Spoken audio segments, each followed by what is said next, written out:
how can I be someone who is an ally? I have a wife and a family and a child, and I'm a straight guy. I get that. But I mean, for heaven's sakes, how do I bring the Christian gospel? How can I make it relevant and meaningful to someone who's on the outside looking in? And I just had to say, well, wherever I'm at, I'm going to preach that all means all. And that's what I've done. It hasn't always been easy. And part of the struggle is not just for me, but it's the people who have been part of my church. And this is part of why I'm doing this today. If you're watching this and maybe you're trying to figure out what's going to be my response, here's why I'm sharing this. I had a man who was pretty conservative, ex-military guy, and he was a part of my Sunday school class. Every Sunday he had some comment to make about the gay community. And it was always pretty, pejorative. It was pretty negative. But, he was part of the class, and we loved him, and he loved us, but he was just sharing what he thought was his wisdom. So he called me one day, he says, man, I got to talk to you. And so I said, okay, what's it all about? And he says, you heard all that stuff I've been saying about the gay community and why that's all wrong? I said, uh-huh. He says, well, I made a mistake. I said, oh, really?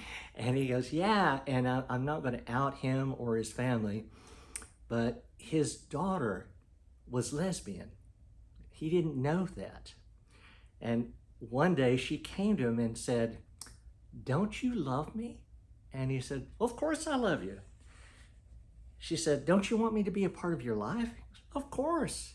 And she said, well, you're always talking about gay this and lesbian that, and as though that's just a really horrible thing. He says, well, that's what I believe. She goes, I'm gay.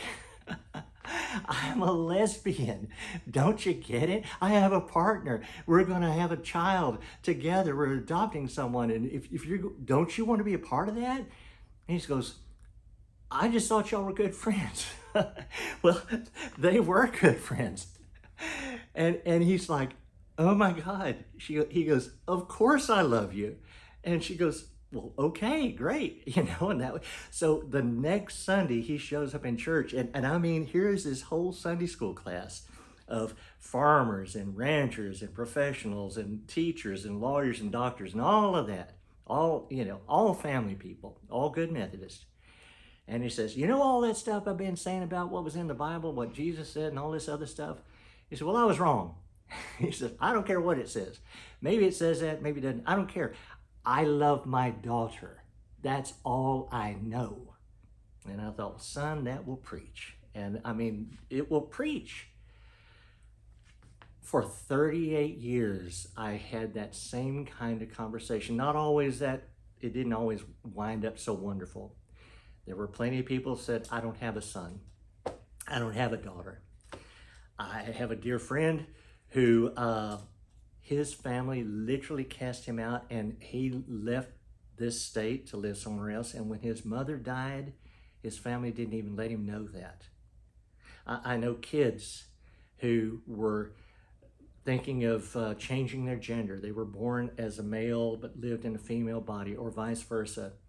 And they were bullied, they were threatened. Some of them were attacked physically, emotionally, just all kinds of abuse.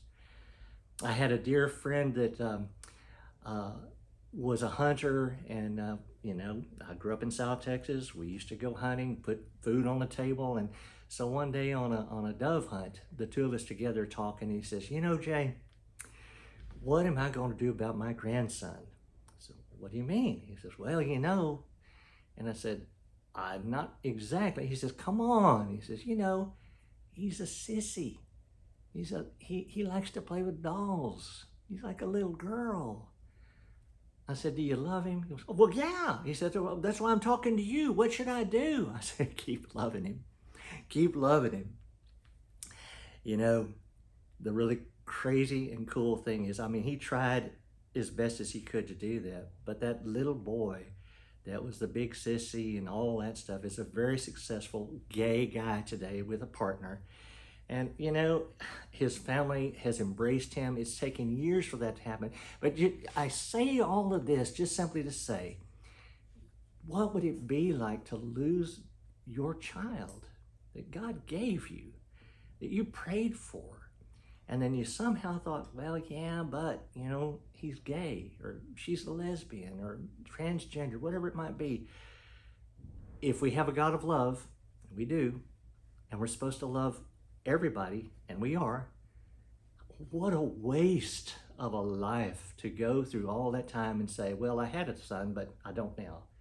I had a daughter, but I don't now.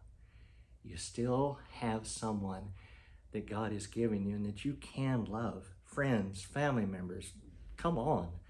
Life is just too short for us to go around trying to edge people out, and it's lonesome and boring and sad and all of those things. If you want to find out what it might be like to live a life where all means all, I'd like to invite you to come down to Travis Park.